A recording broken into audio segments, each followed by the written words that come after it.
Vale, el día 21 que fue. Martes, ¿no? Miércoles. 21 de abril, miércoles. Entonces sí que teníamos clase. No hicimos ningún examen ese día. Esto es marzo, perdón. Estoy en abril. 21 miércoles. Bueno, pues debería estar en algún sitio. Vale, compartimos y nos vamos a la pantalla. A la pizarra, vale. Bueno, pues como tenemos tiempo, vamos a hablar algo de relatividad. Física moderna. Esto, sin embargo,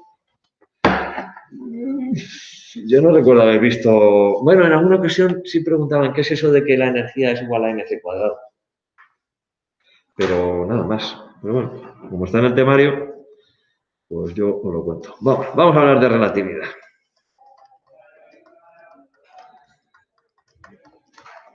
Relatividad, vale. Vamos a hablar primero de lo que es el movimiento relativo clásico. El movimiento relativo desde el punto de vista de la física clásica. ¿Vale? Aquello de que yo voy en un coche y me adelanta otro coche, yo voy en un coche a 40 km por hora, me adelanta otro coche que va a 80 km por hora, ¿cuál es la velocidad relativa del otro coche con respecto al primero? Eso es movimiento relativo, ¿vale? Entonces, vamos a imaginar que yo tengo un sistema de referencia.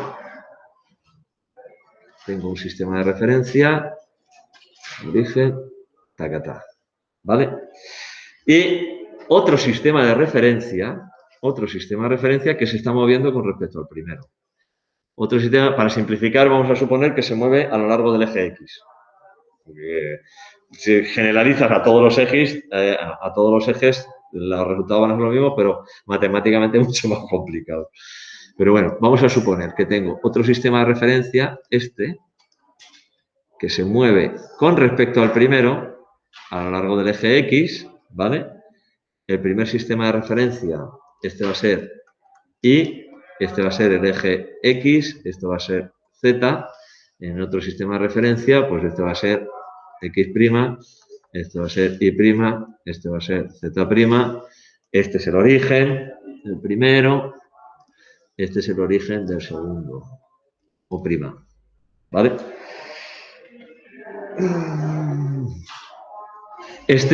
El segundo sistema de referencia se mueve, pues eso, suponemos que se mueve a lo largo del eje X con una velocidad v, ¿vale?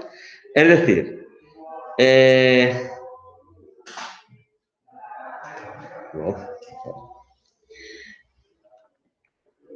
esta distancia de aquí a aquí, esta distancia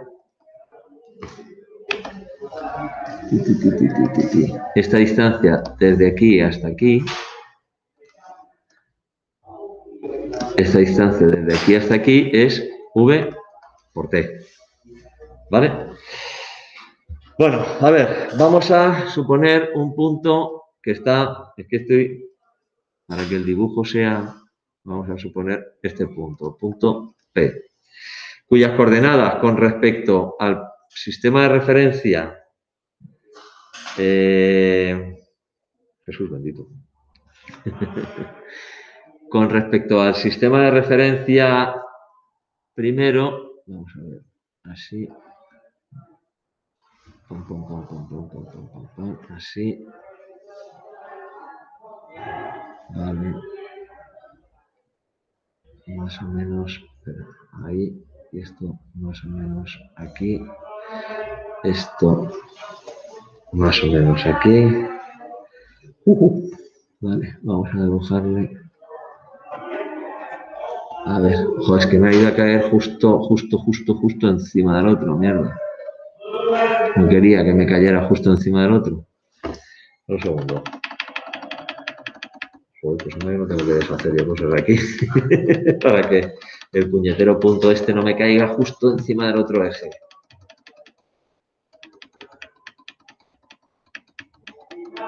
Ay. Venga, ya me queda menos. Cuando desaparezca el punto, ahora. Voy a poner el punto un poco más para acá. Aquí. El punto. Y estas son las coordenadas con respecto a el sistema de referencia este. Pam, pam, pam, pam, pam. Esta la traemos por acá. Esto será aquí más o menos. Esto viene aquí. Vale, ahora ya no me cae justo encima, me cae un poquito más para acá. Vale, este es el punto P. Este es el punto P, cuyas coordenadas son. Esta sería la coordenada y este punto, aquí estaría la coordenada con respecto al sistema. Esa sería la coordenada X, esta sería la coordenada Z, ¿vale? Y con respecto al otro sistema de referencia, esta sería la coordenada Y', esta sería la coordenada Z', y esta sería, que aquí claro coincide, esta sería la coordenada X', ¿vale? Perdón.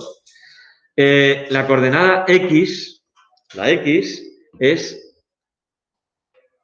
esta distancia desde aquí hasta aquí, desde el origen en negro. Esta distancia. Esa sería la X. La X' es desde el origen en rojo. Si os fijáis, la coordenada Y' y la coordenada Z' son las mismas.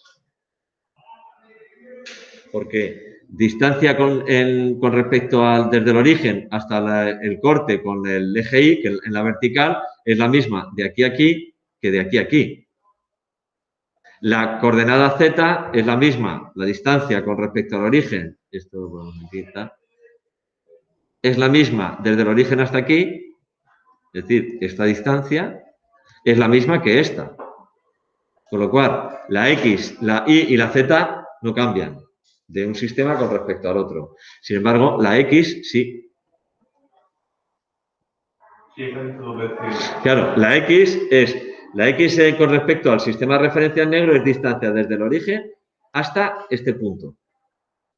La X con respecto al sistema de referencia en rojo es distancia desde el origen en rojo a este punto. ¿Cuál es la relación entre las dos? Bueno, pues para la posición, el cambio lo que explica el movimiento relativo en cuanto a la posición,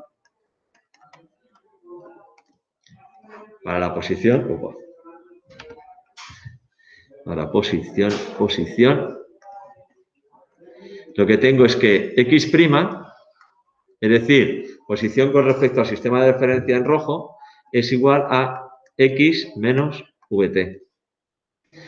Esta distancia desde aquí,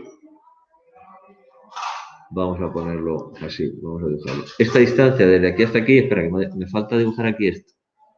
Chiqui, vale. Esta distancia desde aquí hasta aquí, esto es X. Eso es X. Pues esto menos esto, es decir, esto hasta aquí menos la distancia entre los dos orígenes es precisamente X'. Es decir, X' es igual a X menos VT. Y' es igual a Y.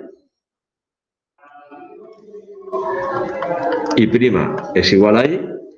Z' es igual a Z, no cambia. Y T' es igual a T, el tiempo es el mismo, porque estamos mirando en el mismo instante, ¿vale?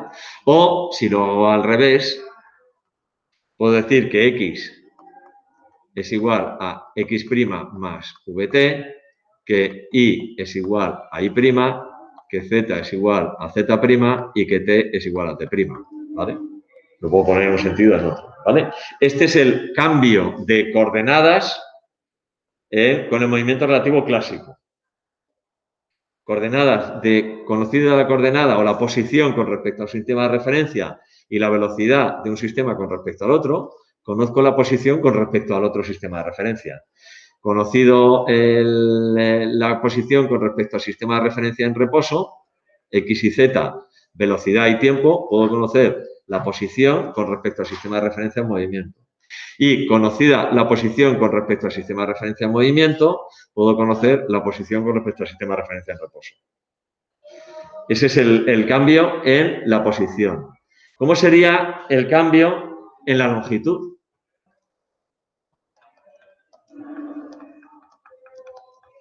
¿Cómo sería el cambio, si es que lo hubiera?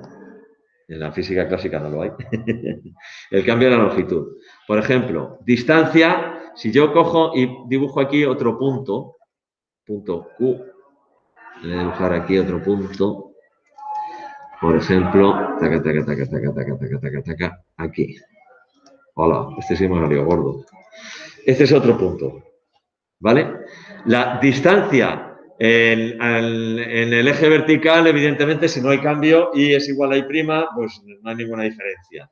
Y como distancia en el eje vertical y en el eje y en el eje z, como y es igual a prima y z es igual a z', pues y2 menos y1 es igual a y'2 menos y'1, por lo cual no hay diferencia.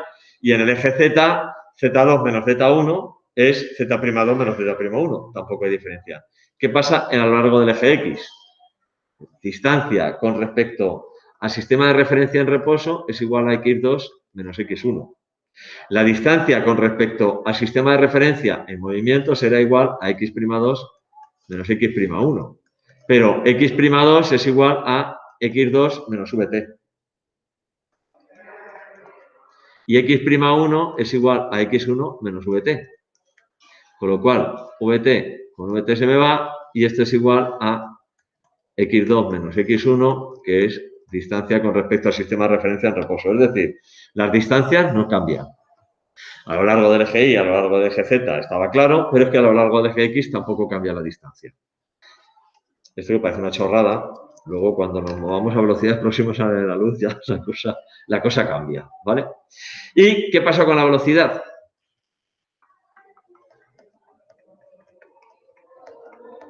Claro, velocidad es, si nos estamos moviendo con un movimiento rectilíneo uniforme, velocidad es espacio partido por tiempo. En el eje X, en el eje Y, perdón, y en el eje Z, como la distancia, la Y y la Z son iguales, las coordenadas, pues las velocidades serán las mismas. Bueno, además, es que nos estamos moviendo a lo largo del eje X, con lo cual, a lo largo del eje Y, a lo largo del eje Z, la velocidad es cero. Esto se está moviendo a lo largo del eje X. Bueno, esto se puede estar moviendo en otro sentido.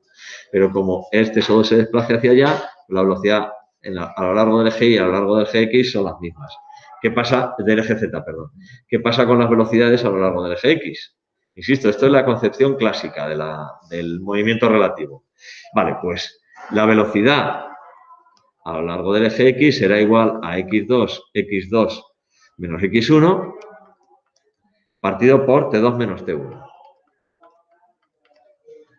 ¿Cuál es la velocidad a lo largo del eje X, pero con respecto al sistema de referencia? En movimiento, pues v' x será igual a x'2 menos x'1 partido por t'2 menos t'1. Como t1 y t2 son iguales,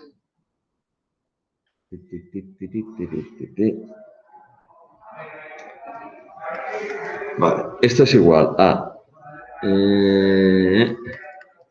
x2 menos v por t2 menos x1 menos v por t1 menos v por t1 partido por t2 menos t1. Como los tiempos son los mismos, puedo poner t2 menos t1, ¿vale? Esto es x'1. Esto lo puedo reordenar de esta manera, x2 menos x1, x2 menos x1, menos t2 menos t1 por v. Y esto dividido por t2 menos t1. Si ahora separo esto en dos sumandos, esto me queda así. x2 menos x1 partido por t2 menos t1 menos t2 menos t1 por v partido por t2 menos t1. Y con este se me va. Esto es la velocidad con respecto al sistema de referencia en reposo, es decir, vx menos v. velocidad con respecto al sistema de referencia en reposo menos velocidad de un sistema con respecto al otro. Es decir, cuando yo voy en un coche a 20 kilómetros por hora y me adelanta otro coche a 40 kilómetros por hora, ¿cuál es la velocidad con respecto a tal? Pues la diferencia de velocidades. ¿Vale? O yo voy en un coche a 20 kilómetros por hora. Me adelanta un coche a 40 kilómetros por hora. Y a los dos nos adelanta un coche que va a 80 kilómetros por hora. ¿Cuál es la velocidad del tercer coche con respecto al primero? Bueno, uno tiene que estar en reposo, ¿vale? Entonces no. Pues yo estoy en reposo y pasa un coche a 20 kilómetros por hora. Y pasa otro coche a 40 kilómetros por hora. ¿Cuál es la velocidad del segundo con respecto al sistema de referencia en reposo, que soy yo, o al sistema de referencia en movimiento, que es el coche que va a 20 kilómetros por hora? Pues la velocidad con respecto al sistema de referencia en reposo es 80 km por hora. Es decir, esta. Perdón, aquí. Espacio partido por tiempo. Ahora, ¿cuál es la velocidad con respecto al sistema de referencia en movimiento? Pues tengo que dividir, restarle la velocidad 80 menos la velocidad del segundo coche con respecto al primero. Si yo te digo 80 y el primero iba a 20, pues son 60. Con 80 menos 60, 20 kilómetros por hora. 80 menos 20, 60 kilómetros por hora. ¿Vale? Bastante intuitivo cuando es en un solo eje, en movimientos rectilíneos uniformes. ¿Vale? Esto es la concepción clásica. ¿Qué pasa con la aceleración? Hemos visto posición, longitud, vamos a ver la aceleración, que es la otra magnitud que interviene en los movimientos. Velocidad, longitud. Vamos a ver qué es lo que ocurre con la aceleración.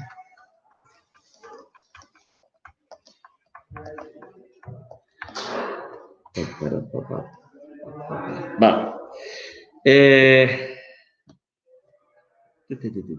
Vamos a ver, tengo V'X1 es igual a Vx1 menos V. Y V'X2, la velocidad en la posición 1 con respecto al sistema de referencia de movimiento es velocidad con respecto al sistema de referencia en reposo menos velocidad de uno con respecto al otro. Y V'X2 será Vx2 menos V. La aceleración con respecto al sistema de referencia en movimiento será V'X2 menos V'X1 partido por T'2 menos T'1. V'X2 es Vx2 menos V menos Vx1 menos V, y todo esto, como T'2 menos T'1 es también T2 menos T1, la V con la V se me va y esto me queda igual a Vx2 menos Vx1 partido por T2 menos T1. Es decir, incremento de velocidad partido por incremento de tiempo con respecto al sistema de referencia en reposo. Es decir, la aceleración a lo largo del eje X también es la misma. La posición es distinta, la longitud es la misma con respecto a cualquiera de los dos sistemas de referencia, la velocidad con respecto a un sistema de referencia y con respecto a otro, la diferencia está en la velocidad del sistema de referencia de un sistema con respecto al otro, pero la aceleración es la misma en los dos sistemas de referencia. ¿Vale? Bueno, esto es lo que dice la física clásica. Ahora, ¿qué nos encontramos?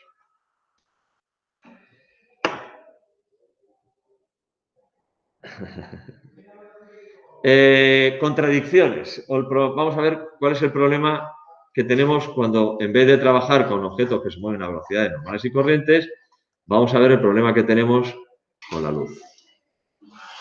El problema de la luz.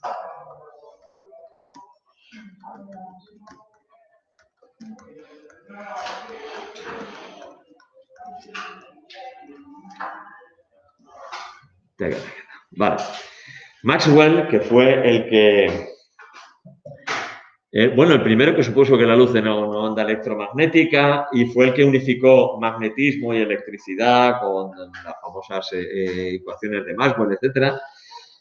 Dijo, Maxwell, creo que con dos L's, ¿vale? Fue el primero que dijo que la luz la consideró una onda electromagnética.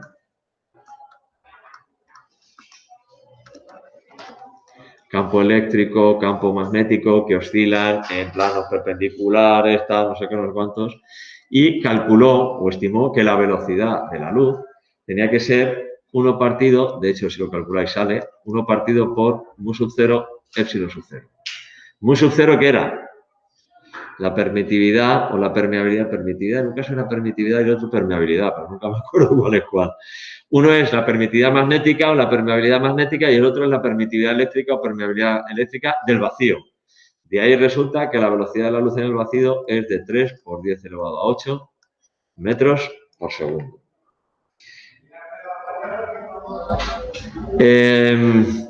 ¿Cuáles son las contradicciones que nos encontramos con el caso de la luz?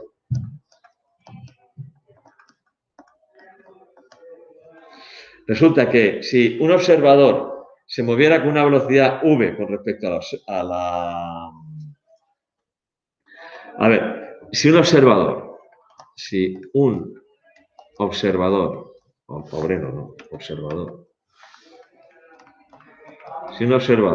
se mueve con una velocidad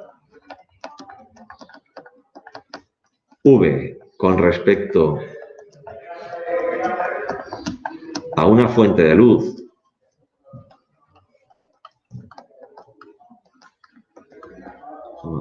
la velocidad de la luz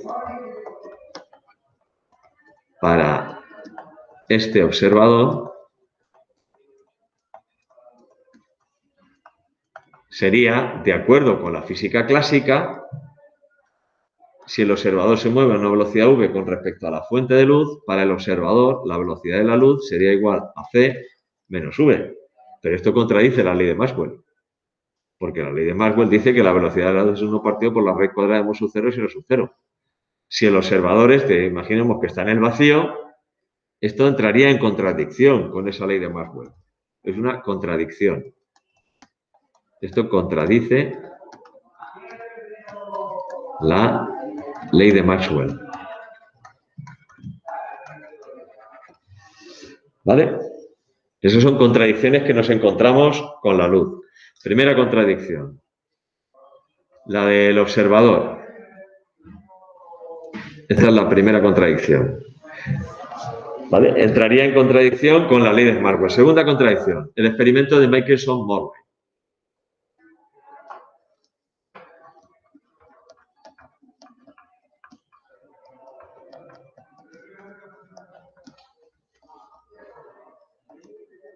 Michelson-Morley. Experimento de Michelson-Morley. ¿En qué consiste este experimento? A ver, cuando se empezó a hablar, ya Maxwell empezó a hablar o a considerar la luz como una onda electromagnética, se consideraba o se pensaba que, al igual que otras ondas, como el sonido, como una onda en la cuerda, la luz entonces necesitaría un medio material por el que propagarse. Y entonces surgió la teoría del éter. Se pensaba que existía una especie de materia no detectable, muy poco densa, tal, no sé cuánto, que se llama el éter, que es la materia o el medio de propagación de la luz. Si la luz llega desde el Sol, pues en el vacío tiene que haber éter. Entonces, si en el vacío hay éter, la Tierra se mueve en el éter y ese éter es el que permite que se propague la luz, etcétera, etcétera, etcétera. Entonces, Michelson y Morley lo que pretendieron era demostrar la existencia del éter. Para eso, lo que querían es demostrar la existencia del éter. Para eso hicieron el siguiente experimento. Ponían, bueno, algo más complicado que esto, pero bueno. Imaginaos, tengo aquí un observador, ¿vale? Y tengo unos espejos que son semitransparentes. Es decir, dejan pasar parte de la luz y parte de la luz la reflejan, ¿no? Entonces ponía un espejo semitransparente aquí. Aquí ponía otro espejo. Voy a hacer el semitransparente, lo voy a hacer de color azul, para que se vea que es semitransparente. Este es un espejo semitransparente. ¿vale? Y aquí tengo un espejo, este no es transparente, y aquí debajo tengo otro espejo, y este tampoco es transparente, ¿vale? Entonces, aquí tengo la fuente de luz.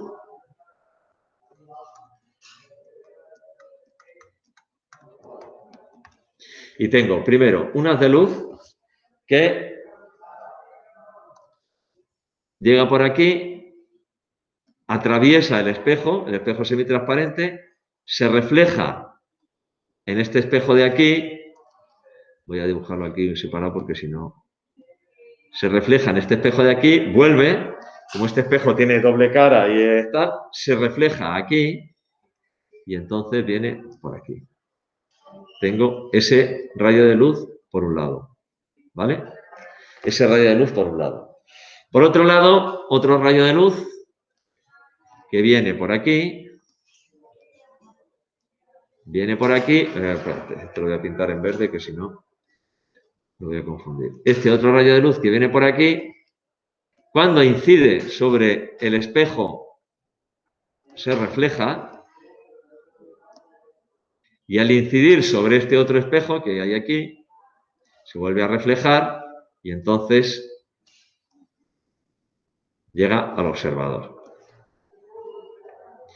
Michelson y Morley colocaron su aparato de tal manera que esta dirección coincidiera con el movimiento de la Tierra. La Tierra va para allá. Este es el movimiento de la Tierra.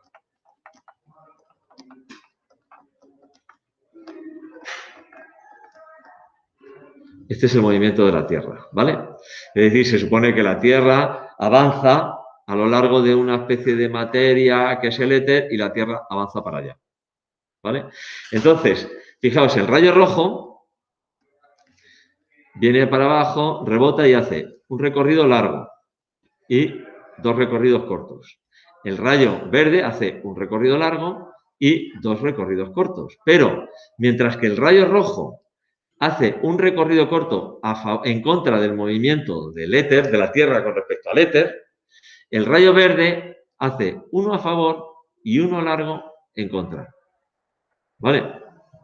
Entonces, de alguna manera, la velocidad o estos dos rayos, cuando llegan al observador, se tenían que haber desfasado, si es que el éter existiera. ¿Por qué? Porque si la Tierra se mueve hacia allá, el rayo que va a favor del movimiento de la Tierra va en contra del movimiento del éter. El éter está quieto, con lo cual este rayo tendría que ir más despacio. Y el rayo que va en contra del movimiento de la Tierra va a favor del éter, con lo cual este rayo tendría que ir más deprisa. Entonces, este rayo tiene que ir más deprisa y este también.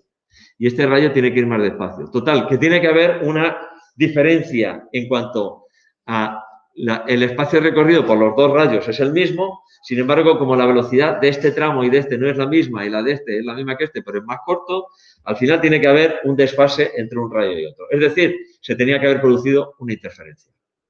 Y teníamos que haber observado un patrón de interferencias, ¿vale? Si yo esto lo hiciera, bueno, Fizeau lo hizo otro experimento mucho más raro, pero bueno. Bueno, ¿qué es lo que les ocurrió al Michelson y Morley? Que no le salían interferencias ni de cuenta. O sea, es decir, pretendiendo demostrar la existencia del éter, lo que demostraron fue todo lo contrario, que no existía. Salió el tiro por la culata. O sea, es que repetían una precisión que te cagas y tal, y nada, no había manera. Aquello no funcionaba. ¿Vale?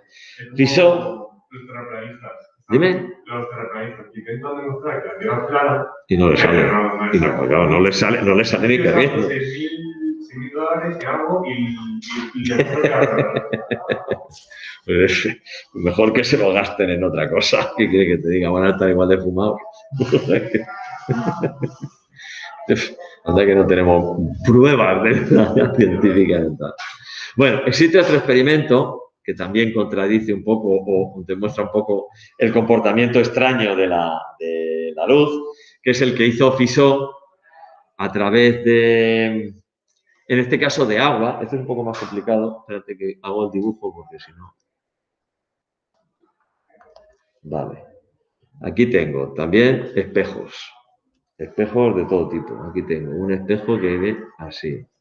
Aquí debajo tengo otro espejo que es así. Aquí tengo un tubo Madre mía, qué complicación. Vale, aquí tengo un tubo que viene por aquí. Este tubo lo voy a poner en negro. Aquí tengo un tubo que viene por aquí.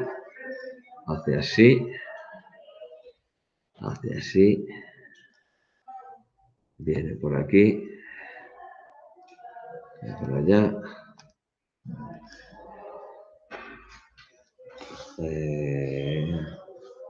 Tengo que hacer más ancho el tubo. Vale, así. Toma.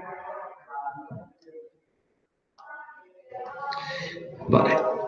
Y aquí tengo otros dos espejos. Tú fíjate la complicación que se hizo este tío. Tacatá, tacatá. Otros dos espejos. Vale. Y también son espejos semitransparentes que pueden hacer que vaya a favor y tal. Y por este tubo circula agua. Por este tubo circula agua. Está lleno de agua y circula en ese sentido. El agua va para allá, para arriba.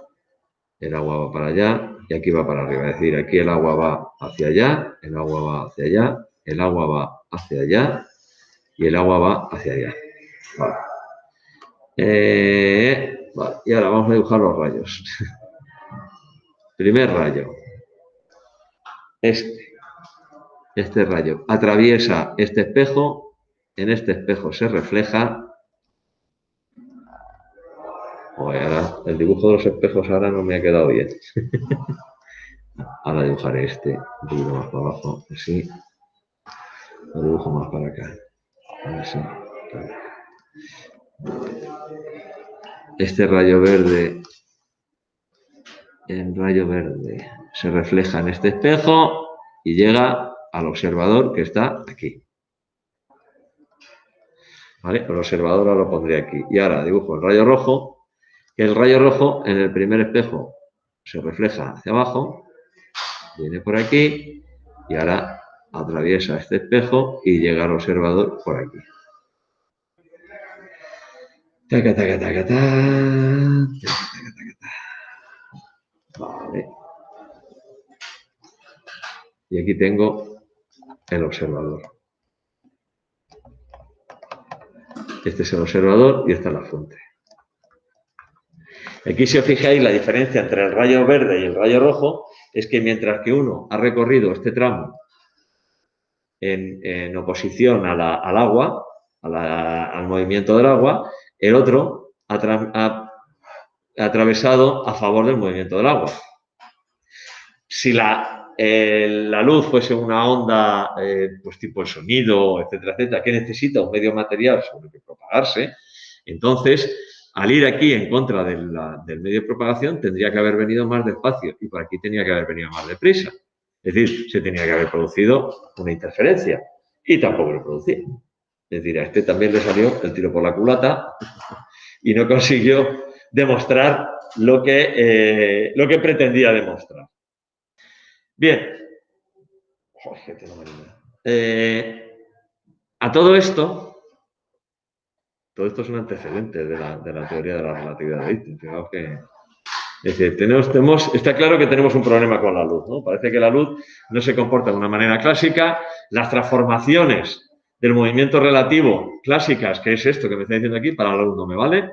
Está claro que no me vale. Es decir, uno de los hechos que es contradictorio con la física clásica, no sé si lo dije en alguna ocasión, es decir, yo estoy moviéndome, tengo una fuente de luz, que es lo que la contradicción número 1. Estoy moviéndome, hay una fuente de luz, una linterna, que emite un rayo de luz. Yo estoy en reposo y observo y mido la velocidad de ese rayo de luz y me sale 3 por 10 elevado a 8 metros por segundo. Otra persona que se mueva en la misma dirección y sentido que ese rayo de luz, pero que vaya a una velocidad que es casi la velocidad de la luz, mide la velocidad de ese rayo de luz y le tiene que salir también 3 por 10 elevado a 8, porque si no contradice la ecuación de la ley de Maxwell.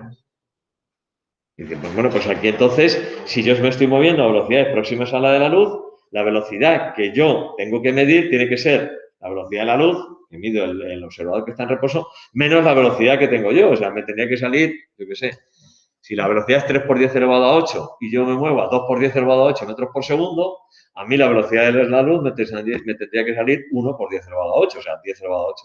Y no, me sale 3 por 10 elevado a 8. Con lo cual, las transformaciones estas del movimiento relativo, que son estas, son las transformaciones de Galileo. Galileo fue el que describió las leyes del movimiento relativo. No me valen. Las transformaciones de Galileo para el movimiento de la luz no me vale. Hace falta otras transformaciones para explicar el movimiento de la luz que me puedan explicar esa contradicción. Estas transformaciones son lo que se llaman las transformaciones de Lorentz.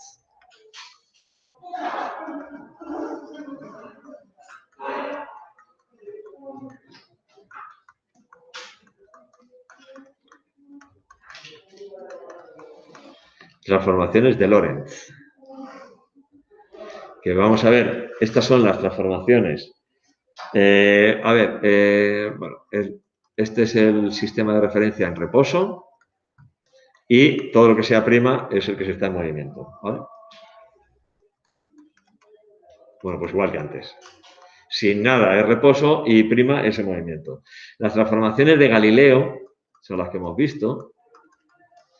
Para la posición eran las siguientes. Las transformaciones de Galileo decían que x' es igual a x menos vt, suponiendo que me muevo solo a lo largo del eje x, vamos a simplificar, que y' es igual a y, que z' es igual a z y que t' es igual a t. O, si lo hago al revés, que x es igual a x' más vt, que y es igual a y', que z es igual a z' y que t es igual a t'. Esas son las transformaciones de Galileo. Las transformaciones de Lorentz son un poquito más complicadas. Son las siguientes. Insisto, estamos simplificando a tope, haciendo el movimiento solo a lo largo del eje X. X' es igual a gamma por x menos vt. Y' es igual a y, eso no cambia. Z' es igual a z. Y t' es igual a gamma por t menos v partido por c cuadrado x, toma. Con lo cual, fijaos, el tiempo ya no es el mismo. El tiempo ya no es el mismo. Si lo hago al revés, lo que tendría que decir es que x es igual a gamma por x' más vt, que y es igual a y', que z es ', a z' y que t es igual a gamma por t' más v partido por c cuadrado x'. Esas son las transformaciones de Lorentz. Teniendo en cuenta que gamma, este gamma que sale por todos lados, ese gamma es la raíz cuadrada, 1 partido por la raíz cuadrada es 1 dividido por la raíz cuadrada de 1 menos v cuadrado partido por c cuadrado. ¿Vale? Que si os fijáis, como v cuadrado es menor que c cuadrado, 1 menos v cuadrado partido por c cuadrado va a ser siempre un número menor que la unidad, porque esto nunca puede ser mayor que 1, va a ser un número menor que la unidad y su raíz cuadrada, por tanto, va a ser un número menor que la unidad. La raíz cuadrada de 0,9 es un número menor que la unidad. Por tanto, esto siempre va a ser mayor que 1. Siempre. ¿Vale? Bueno, pues a partir de esto es de lo que Einstein postuló su teoría de la relatividad especial, cuyos postulados son los siguientes.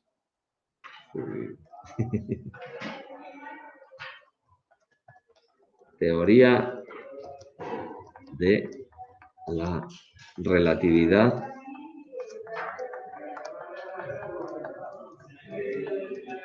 especial. Todo esto que os he contado hasta ahora es un ladrillo. Y ahora os voy a contar ya algo que sí que es un poco más interesante. Vale, Postulados de la teoría de la relatividad especial. Primero, todas las leyes de la física se cumplen por igual en todos los sistemas de referencia inerciales, tanto las de la mecánica como las del electromagnetismo y la óptica. Todas las leyes de la física se cumplen por igual en todos los sistemas de referencia inerciales.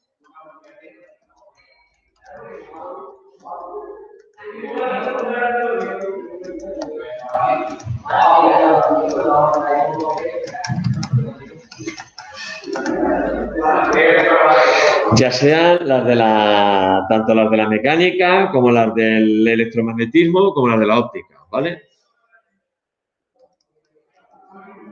Ya sean las de la mecánica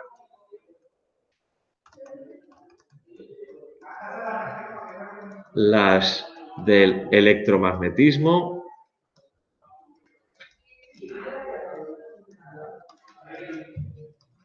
o la óptica. ¿Vale? Si estoy en un sistema de referencia inercial, las leyes de la física se cumplen por igual. ¿Cuáles son los sistemas de referencia inerciales? Los que están en reposo o moviéndose con un movimiento rectilíneo uniforme. Son sistemas de referencia inerciales. En reposo o moviéndose con movimiento rectilíneo uniforme. Si está moviéndose con un movimiento rectilíneo uniformemente acelerado o con un movimiento circular, ya no son inerciales. ¿Cómo notamos nosotros si estamos en un sistema de referencia inercial o un sistema de referencia no inercial? Si estamos en un sistema de referencia inercial, somos perfectamente capaces de explicar todas las fuerzas que surgen y quién las ejerce. Si estamos en un sistema de referencia inercial, la cosa ya se nos desvía un poco. Pensad, por ejemplo, en un coche que toma una curva. Si nosotros somos un observador que estamos fuera en un sistema de referencia inercial en reposo, para nosotros el coche toma la curva porque hay una fuerza de rozamiento con el asfalto que es una fuerza centrípeta y hace que el coche gire. Ahora, si tú estás dentro del coche, ¿qué es lo que notas? Que te vas hacia afuera. ¿Quién ejerce esa fuerza? ¿Eres capaz de explicarlo? No. Es una fuerza de inercia, es una fuerza imaginaria. Surge porque estás en un sistema de referencia inercial, que es un coche que está tomando una curva, está girando, va con velocidad constante, pero está girando. O cuando un autobús arranca y un balón que está en el suelo del autobús se mueve hacia atrás. Si tú estás dentro y no tienes referencias externas, tú estás ahí sentado y de repente ves un balón que estaba en reposo y empieza a moverse. ¿Quién ha empujado ese balón? Ahora, si tú estás fuera, lo que ves es que el balón que estaba en reposo sigue en reposo, porque el que avanza es el autobús. Es como lo de tirar del mantel y que se queden los vasos colocados. Yo estoy fuera, veo que el mantel se mueve, pero los vasos están quietos. Pero si tienes una hormiguita que está en el mantel y que se mueve con el mantel, de coño que se van los vasos. Porque ves que de repente los vasos se van. ¿Quién los ha movido? No lo puedes explicar. Entonces, eso es lo que te indica si estás en un sistema de referencia inercial o no inercial. Y ahora ya podéis ir a clase. Yo voy a dejar de grabar este rollo que me estoy dando.